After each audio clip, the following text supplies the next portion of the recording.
There are reports that the son of Osama bin Laden is dead. The US government is expected to announce the death of Hamza bin Laden, and Hamza was designated a global terrorist by the US in 2017 when he called for more attacks on the US and the West, vowing to avenge his father's death. Well, to shed more light on it, Alex MacDonald is a journalist at the Middle East Eye, and he joins us now in the studio. Thank you very much, Alex, for coming in. So what more do we know about Hamza? Well, he was someone who was obviously very much embedded in the kind of Al-Qaeda world from the earliest age. He appeared in various kind of propaganda videos as a youth.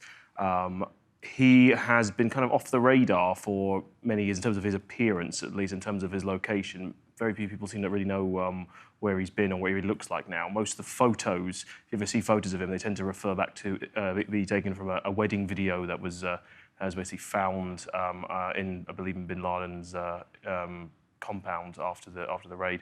And so we don't know a huge amount about him, including, to be honest, whether he is actually dead or not now. So, but we are expecting US to announce it. Why now? Well, it's strange. I mean, it's very hard to say anyway, because according to the reports that come out, he may have been killed sometime in the last 2 years, which would include the time prior to when a $1 million bounty was put on his head. What it could be about is just, in some ways, I don't know, psyching out Al-Qaeda at this period. They, I think, have been placing some stock in Hamza as a kind of very symbolic figurehead who could lead the next generation of Al-Qaeda. Obviously, his connection to his father, who is very much one of the only people who can kind of unite jihadists around the world, including in the Islamic State group, who still revere Osama bin Laden as well. This is very much a blow in that sense because, you know, Ayman al-Zawahiri does not have the charisma, he doesn't have the ability, certainly not to unite with many of the disparate jihadist groups who have drifted away from al-Qaeda, and what this actually means for the organisation itself now, it could be fractious. So you said, though, he could be dead 2 years ago, but would that mean that they're finding out about his whereabouts just now, or that he's dead for the US?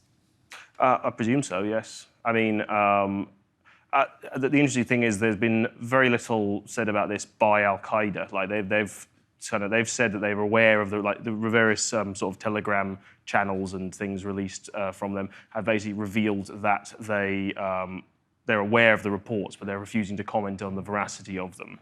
So it's all very obscure at the moment. It's very hard to say where this information is coming from.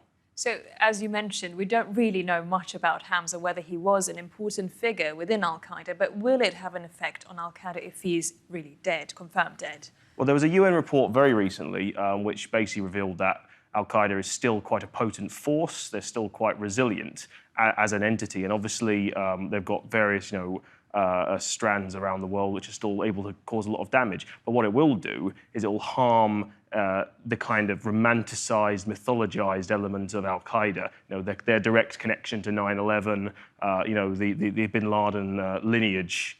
That's going to be undermined by that. And who might now be the next generation of Al-Qaeda leader, who would be, a well-known name, a well-known face? Well, that's basically up in the air now. Well, that's all the time we have, but thank you very much for that insight, Alex MacDonald, here with us.